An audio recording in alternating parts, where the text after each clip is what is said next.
사원단 단장 문희정입니다. 제가 신년 표준으로 경강을 하라고 말씀을 주셨는데요. 큰 깨달음이 있거나 이런 것은 아닙니다. 제가 평소에 살아오면서 좀 고민했던 것, 또 연마하고자 했던 것들을 이제 오늘 신년 표준이라는 이름 하에 좀 말씀을 드리고자 합니다. 제가 뽑은 이번에 이제 신년 표준은 아까 저희가 이제 같이 한번 봉독했던 내용 중에 있는데요. 만법으로 더불어 짝하지 않은 것이 그 무엇인가라는 표준이었습니다.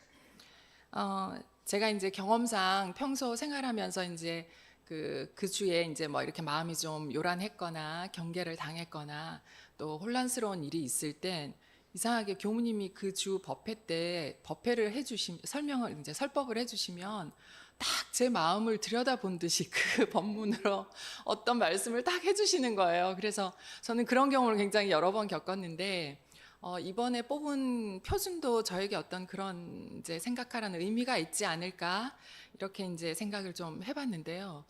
그럼에도 불구하고 제가 뽑은 표준은 여느 때 표준과 좀 달리, 아니 우리가 다 알다시피 우리가 살아가는 그 삶에 있어서 그 법과 진리로 설명되어지지 않는 것이 뭐지? 그런 게 없는데, 이렇게 이제 좀 간단하게 생각을 했었습니다. 별 크게 고민을 하지 않고. 그런데 이제 대중 잡아서 이렇게는 알고는 있었지만, 제가 실제로 살면서 경계를 당하면 어디다가 어느 법에다가 이거 이제 대조를 해서 알아채고 그것을 이제 또 근본으로 해서 마음 공부를 하면서 마음을 잘 돌려야 되는지 잘 실제에서는 잘 경험이 되지 않더라고요. 그래서 바로바로 이제 찾아지지 않았던 그런 이제 공부의 좀 그 모자람이랄까, 그런 게 늘 이제 부족함이 있었는데, 이제 비유를 하자면 수학 공식은 달달달 외워서 아주 잘 아는데 실제로 시험 문제를 딱 받았을 때 하나도 풀지 못하고 있는 그런 학생 같은 느낌이 좀 있었습니다. 그리고 저한테는 이제 법과 경계를 만약에 이제 두 가지를 두고 보자면 시소의 비유를 할 수가 있겠는데, 한쪽은 이제 법이 놓여져 있고 한쪽은 이제 경계가 놓여져 있는 거죠. 그래서 경계를 당할 때 너무 경계에 막 이렇게 매몰이 되어 있고 경계에 막 무게 중심을 두면 법은 막 저기 하늘 높이 올라가서 어디로 갔는지 보이지가 않고 찾지를 못하겠는 거고, 법에 조금 중심을 두고 법으로 이제 좀 어떻든지 찾아가려고, 해답을 찾아가려고 노력을 하다 보면 그런 어떤 경계 같은 것들이 좀 가벼워지는 그런 이제 저한테는 두 가지의 그 무게 중심이라고 생각을 했습니다.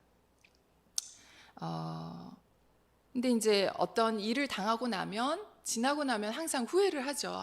그때 좀 이렇게 마음을 돌릴 걸, 그때 좀 이렇게 말을 좀 예쁘게 할 걸, 그때 좀, 이런 법에 기준해서, 또 이렇게 좀 그 경계를 잘 넘길 걸, 이렇게 이제 항상 후회를 하는데, 막상 그 경계 속에, 막 그 소용돌이 속에 있을 땐, 뭘 생각이 아무것도 안 나는 거예요. 그래서 저는 실제 돌리는 실제 공부가 저한테는 굉장히 필요했고, 또 그러기 위해서는 몇 가지 좀 구체적인 방법이 좀 필요했습니다. 그래서 아까 저희 성가에서도 불렀지만 교전의 그런 구체적인 방법들이 다 제시가 되어 있지요. 교전을 읽을 때마다 이런 방법이 있구나, 저런 방법이 있구나, 이렇게 이제 하나씩 찾아가게 되기는 하는데, 또 교무님께서도 여러 가지 비기를 그동안에 말씀을 많이 해주셨지요. 화가 날 때는 이 호르몬이 60초가 있으면 호르몬이 가라앉으니까 60초 동안 심호흡을 3번을 해라. 아니면 어금니를 살짝 깨물고 입꼬리를 또 올려봐라. 그러면서 표정을 바꿔라. 또 자기 목소리 알아들으면서 말을 해라.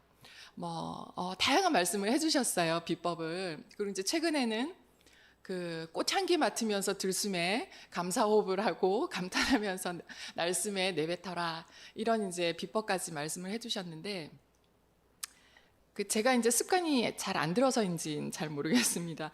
여러 가지 이제 방법을 써보지만 딱 제가 이제 찾을 수 있는 어떤 경계를 당했을 때 딱 연마하게 되는 그런 아직 방법을 두루 찾고 있는 중이고, 지난주에 제가 이제 썼던 마음 일기에 오늘만 산다. 만약에 내가 이제 오늘만 산다면 지금 이 마지막 모습이라면 내가 뱉는 말과 내가 하는 행동이 남은 사람들한테 나는 어떻게 기억이 될 것이며, 또 거꾸로 상대가 만약에 오늘만 사는 사람이라면 나는 저 사람에게 어떤 행동과 어떤 말로써 그에게 기억을 남길 것이냐, 이렇게 이제 고민을 좀 해가면서 제가 이제 방법을 찾고 있는 중이었거든요.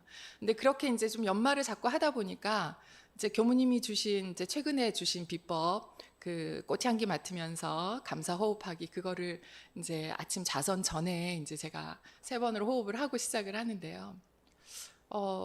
이제 눈을 지그시 감고, 아, 여기 꽃이 있어, 내가 좋아하는 꽃이 있어, 이렇게 향기를 이렇게 들이마셨더니 입꼬리가 저절로 올라가는 거예요. 여러분도 그런 경험 하셨나요? 그래서 아, 그래? 그러면 뭐 일부러 내가 어금니를 꼭 깨물고 입꼬리를 올리면서 이렇게 애쓰지 않아도 되는구나. 그러면서 이제 저 나름대로 저에게 맞는 이제 방법을 이제 찾아가고 있는 중입니다. 우리가 이제 그 직선으로만 걸어가는 사람은 아무도 없잖아요. 예, 그리고 그 삶을 살아가면서 언제나 뭐 야호일 수는 없지요. 예, 갈등과 이제 이런 경계는 늘 저희가 피할 수 없이 겪게 되는 것 같습니다. 근데 이제 이때가 바로 공부할 때다라고 이제 그렇게 말씀을 주셨고, 또 이런 갈등과 경계를 어떻게 받아들일 것이냐, 어떻게 그거를 우리가 수용하고 잘 극복할 것이냐, 이제 이게 문제일 텐데요. 저는 이제 그래서 그 갈등과 경계를 하나의 테스트로 이제 생각을 하기로 했어요. 그래서 내가 이 테스트를 잘 준비하고 잘 이제 잘 치러내서 좋은 성적을 받고 이러면 나는 더 좋은 사람이 되어 있을 거야. 나는 더 진급하는 사람이 되어 있을 거야. 그렇게 이제 생각을 바꾸기로 마음을 먹었습니다. 그래서 갈등을 이제 불편하고 좀 회피하고 싶은 그런 어떤 그 대상이 아니라, 아, 이건 테스트야, 그렇게 생각을 하고 났더니 오히려 갈등이나 이런 어떤 경계를 당하면 조금 더 깊이 생각하게 되고, 또 조금 더 고민을 하게 되고, 아, 이것이 나에게 주는 의미가 뭐지? 이렇게 좀 더 깊이 그 연마하는 그런 대상이 되더라고요. 네, 그래서 이번에 이제 신년 표준을 가지고도 이제 연말을 하는 이제 지금과 같은 기회가 있었는데, 계속 이제 연말을 하다 보니까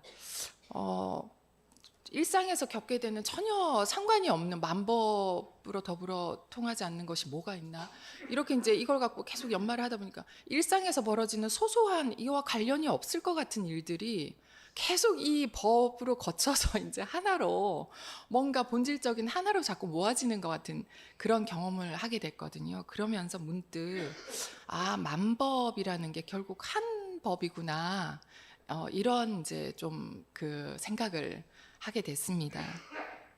저희 천도 본문에 보면 쉽게 말씀해 주셨잖아요. 그 저 허공에 있는 참 달을 일천강에 비치는 그 그림자 달로 비유를 해주셨는데요.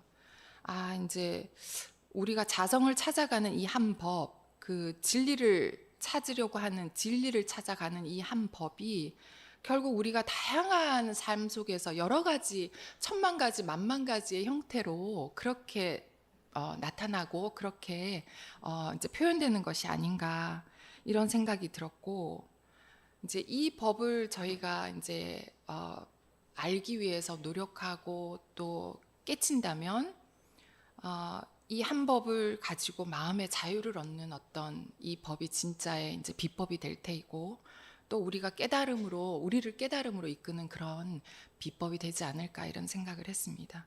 그래서 그 한 법을 표준 삼고 우리 마음의 근본 자리를 찾아가는 그런 진짜 공부를 좀 해야 되지 않을까, 이렇게 반성 겸 생각을 해보면서 제가 뽑은 신년 표준으로 좀 이것저것 말씀을 드려봤습니다. 두서없이 말씀을 드렸는데 귀를 기울여 주셔서 감사합니다.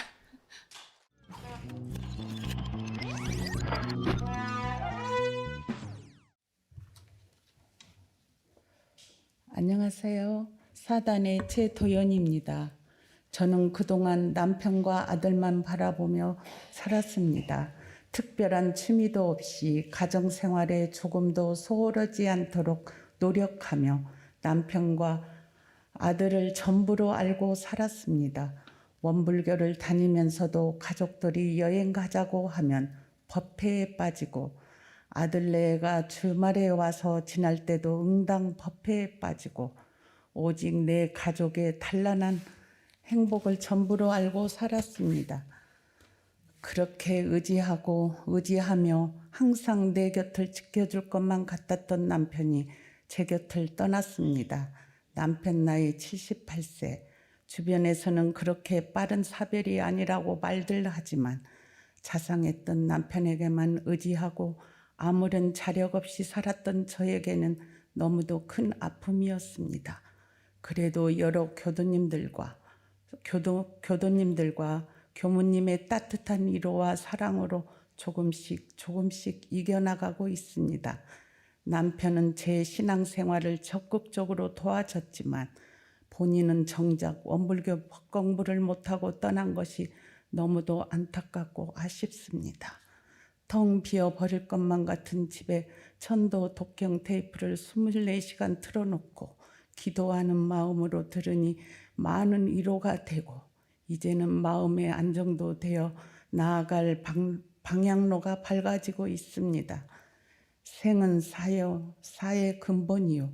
사는 생의 근본이라는 말씀과 생사는 눈을 떴다 감았다 하는 것과도 같고 숨을 들이쉬었다 내쉬었다 하는 것과도 같다고 하신 천도품 법문이 이제는 저의 일상생활 속에서 피와 살로 체감되어지고 있습니다.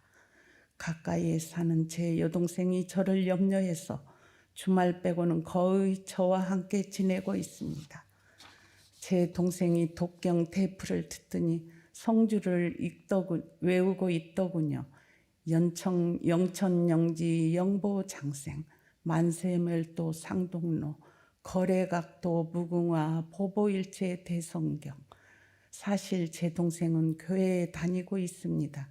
지난 8월에 청량에 계시는 도인교무한테 갔는데 제 동생이 성주에 대해 설명을 해다고 하더니 어찌나 이해를 잘하고 좋아하던지요.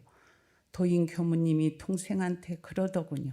너는 돈과 청춘은 교회에 다 바치고 공부는 원불교에서 하는구나. 하루하루 지내면서 그렇게 울고 웃고 하는 동안 시간은 지나가고 더불어 제겐 세월이 약이 되고 있습니다. 남편과의 44년의 기억도 꿈을 꾼 듯 허망하고 남은 것이 이제 사람에 대한 애착, 집착 다 흘려버리고 내려놓습니다. 그리고 이제는 아무리 불러도 귀찮아하지 않은 법신불 사원님, 아무리 바라보아도 부담스러워하지 않을 일원상 부처님만을 최고 최상으로 믿으며 앞으로 살아가도록 마음속 깊이 다짐해 봅니다. 대종경 천도품 17장 법문의 말씀으로 원불교 신앙인 최도연의 공부길 실천을 다짐하면서 저의 수행담을 마무리하겠습니다. 대종사 말씀하시기를 사람이 평생에 비록 많은 전곡을 벌었다 할지라도 죽을 때는 하나도 가져가지 못하나니 하나도 가져가지 못하는 것을 어찌 내 것이라 하리요.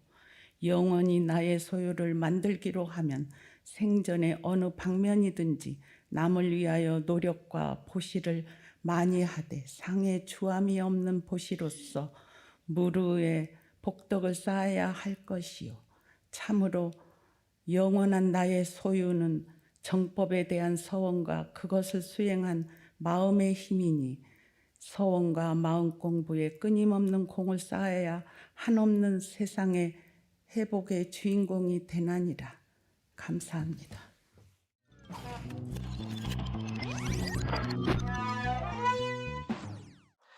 제가 받은 법문은 무상행의 대본공인입니다. 그래서 이제 교전 검색을 해봤더니 무등등한 대각도인과 무상행의 대본공인을 종교에서 많이 배출해야 된다, 많이 길러야 한다, 그런 얘기밖에 없고 자세하게 이렇게 설명 나온 게 없어서 이 어디서 찾아야 되나 하고 시험 문제가 참 어렵구나 이제 그랬어요. 그런데 3단의 그 윤사님께서 좋아하시고 즐겨하는 천지팔도의 맨 마지막에 보면 그 말이 나옵니다. 그래서 정신, 육체, 물질로 은혜를 베푼 후에 그 관념과 상을 없이 할 것이며 이렇게 나와요. 그러니까 정신, 육체, 물질로 은혜를 베푸는 것이 이제 본공이고 그 관념과 상을 없이 할 것이다 하는 것이 이제 무상행위 되겠습니다. 근데 지난주에 단회할 때 공사님께서 이제 이야기를 하셨는데 제자들을 똑같이 가르치는데 어떤 제자들은 대단히 고맙다고 그러고 졸업하고 나서도 찾아오는데 어떤 제자들은 안 찾아온다. 그게 왜 이렇게 다르냐 하는 생각을 많이 했었다고 그러세요. 근데 그 금강경을 읽어보니까 그게 이제 은혜를 베풀고 나서 상을 없애야 되는데 그 상이 남아 있어서 그렇더라.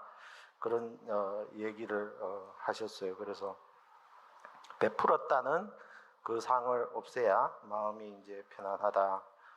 그렇게 이제 이야기를 하셨고 그 천지팔도에도 보면 그 상을 가지고 있으면 그 피언자가 나중에 배은망덕하게 되면은 그 은혜를 베풀었다는 것 때문에 더 미워하고 원수를 맺는 그런 일이 나니까 그렇지 않아야 한다 하는 거하고 여러분들 사경하실 때 다 사경하셔서 이제 알고 계시겠지만 인도품에도 보면 이게 복을 짓는다고 했는데 그 상을 계속 가지고 있으면 오히려 그것이 죄가 된다 하는 그 인도품 17장 다 사경해서 기억이 나시죠? 그래서 그런 이야기가 있습니다. 그래서 상이 있으면 안 된다 하는데 그 상을 다 버리면 그럼 어떻게 되느냐 하면 그 무주상 보시이죠. 그러니까 보시를 했는데 그 상이 없으면 공덕이 굉장히 크다, 무량하다. 그리고 또 어떤 때는 보면 그 공덕이 이 우주 만유를 꽉 채우고 그 우주 만유에 있는 아주 작은 티끌, 미진까지도 그 공덕이 다 미친다. 이렇게 나와 있어요. 여러분, 그러니까 그게 상을 내려놓는 것이 얼마나 힘든 일이면 그 상을 하나 내려놓으면 저 우주의 아주 조그만 미진까지도 내 공덕이 다 미치겠느냐 이제 그런 생각을 했어요. 그래서 왜 그럴까 하고 이렇게 생각을 해봤더니 좋은 일을 하고 이제 공덕을 지으면 칭찬을 받기를 원하죠. 어릴 때부터 잘 훈련이 돼서 좋은 일을 하고 나면 이제 칭찬을 들어야 되는데 그 칭찬을 듣는 좋은 소리도 이게 탐심에 속한다고 그래요. 그래서 내가 좋아하는 물건, 내가 좋은 물건을 가지고 싶은 것도 탐심이지만 내가 좋은 소리를 듣고 공덕을 칭송하는 소리를 듣는 것도 탐심이라서 그래서 좋은 물건을 가지고 싶은데 이제 못 가지면 진심이 나는 것과 마찬가지로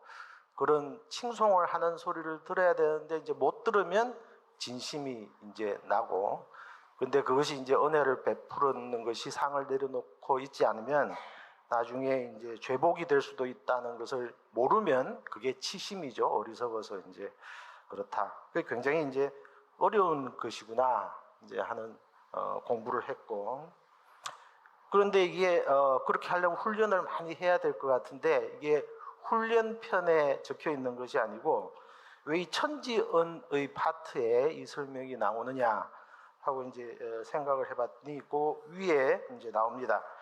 천지의 응용무념한 도를 채받아서 동정간의 무념의 도를 양성할 것이며 하는 거죠. 그 천지은이라는 것은 늘 우주의 편만에 있어서 우리들이 살면서 그 고마움을 이제 잘 모르죠. 항상 있기 때문에 그 고마움을 이제 모르기 때문에 그렇게 본공을 할 때 늘 해서 내가 하는 행동 하나하나가 다 본공이 될 때까지 훈련을 해라.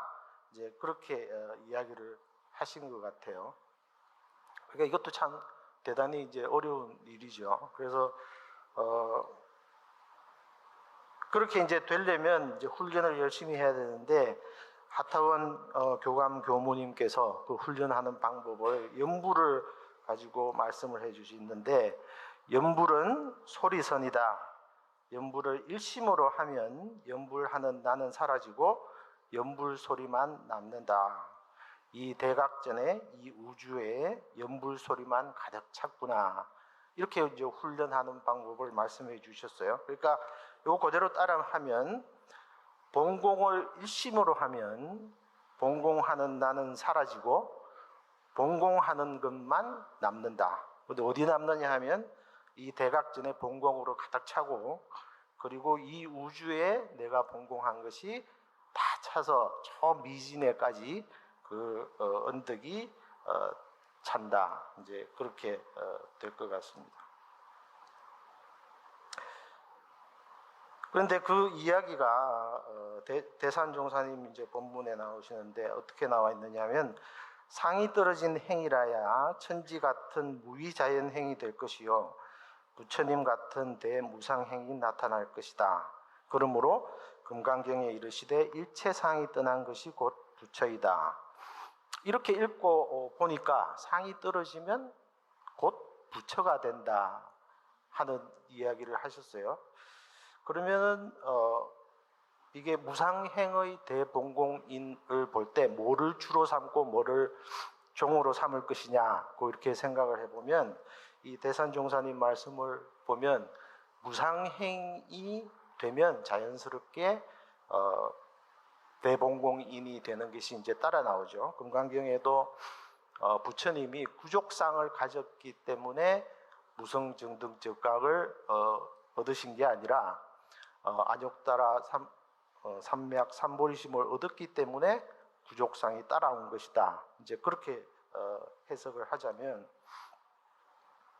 이게 무상행이 주이고 그 무상행을 잘하면 자연스럽게 본공하는 것이 따라 나온다. 이제 이렇게 해석을 해야 되지 않느냐 하고 또 생각을 해보면 그러면 이렇게 견성선불하면 진짜로 이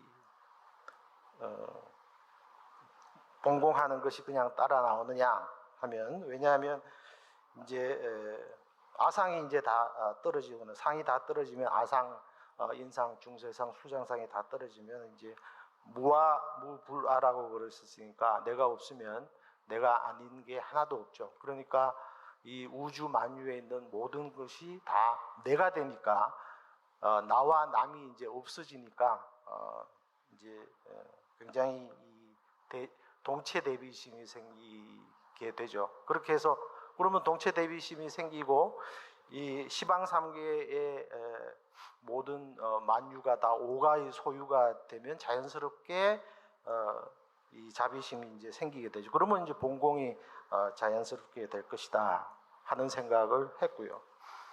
그런데 이게 그냥 본공이 아니고 대본공인이라고 그랬기 때문에 이제 본공 중에도 가장 큰 것이 뭐냐 이렇게 생각을 해보면 이제 성불재중 재생의세 이렇게 돼 있으니까 그렇게 해서 일체 중생을 다 구하겠다 하는 본공이 가장 큰 본공이겠죠. 그래서 부처님도 구류 중생을 다 무여열반에 들게 하겠다. 이게 이제 가장 큰 본공이라고 이제 생각을 하고요. 또 오늘 또 법인절이기 때문에 그렇게 구인선지님들이 그 생명도 아낌없이 내놓는 그런 무아본공의 거룩한 일을 했기 때문에 그 도가 재생의사하고 성불재중하는 그런 가장 표변을 보이신 것 아닌가 하는 이제 생각을 해봤습니다. 다 채점하셨나요? 그래서 틀린 거는 나중에 저한테 말씀해 주시고 경청해 주셔서 감사합니다. 네.